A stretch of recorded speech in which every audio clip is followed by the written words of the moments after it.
If you are neurodivergent and you're on the spiritual journey, then your spiritual path has a very specific blueprint that is different from standard spiritual teachings and different from the neurotypical people around you.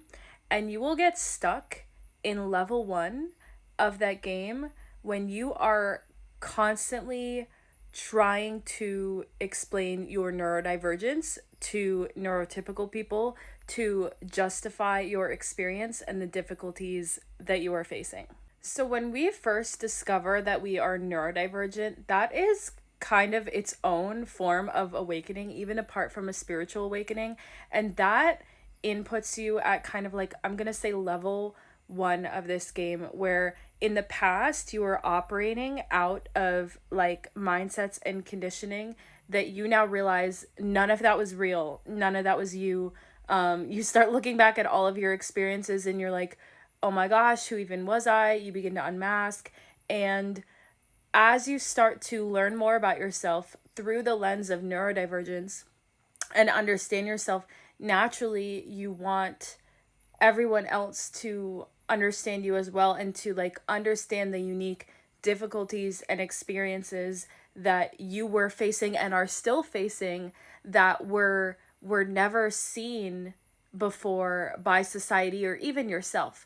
And you find so much acceptance and understanding in finally connecting those puzzle pieces for yourself that you want to share that with the world around you.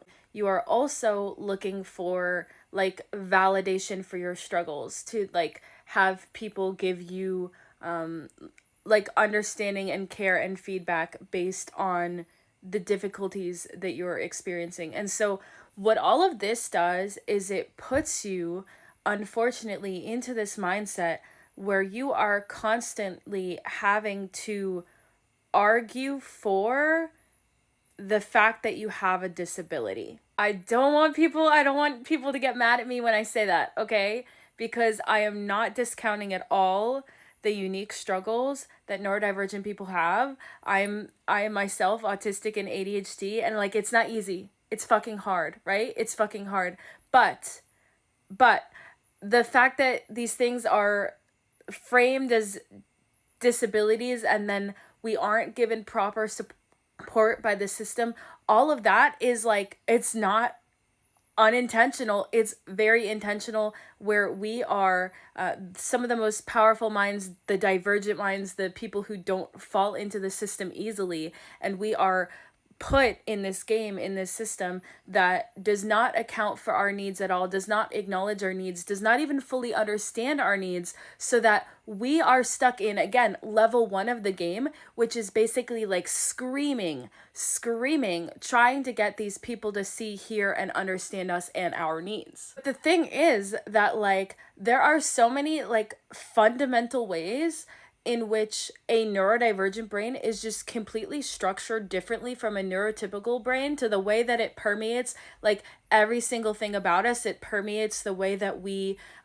respond to and collect information. It permeates the way that we communicate, the way we feel empathy. I mean, that's even why there's that stereotype about like autistic people not having empathy, when in reality neurodivergent people just like feel and communicate empathy in different ways than neurotypical people. And so there's always just like a fundamental mismatch in our communication.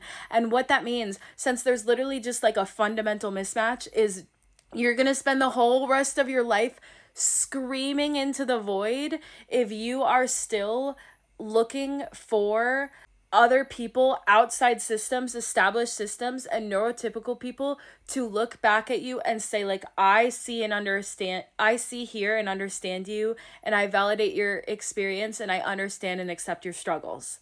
Because that's what we're all trying to do. We're all trying to after we get this understanding about ourselves, we're going around in the world trying to have other people mirror that understanding that we've achieved within our own brain, in order to appease that child part of ourself that just like wanted to be understood, wanted to be held, and wanted to be like seen in their struggles. When you are placed in a situation of constantly having to go around to people and say like, wait, I'm struggling, this is why, wait, this is the proof for why I'm struggling, da da da da da da.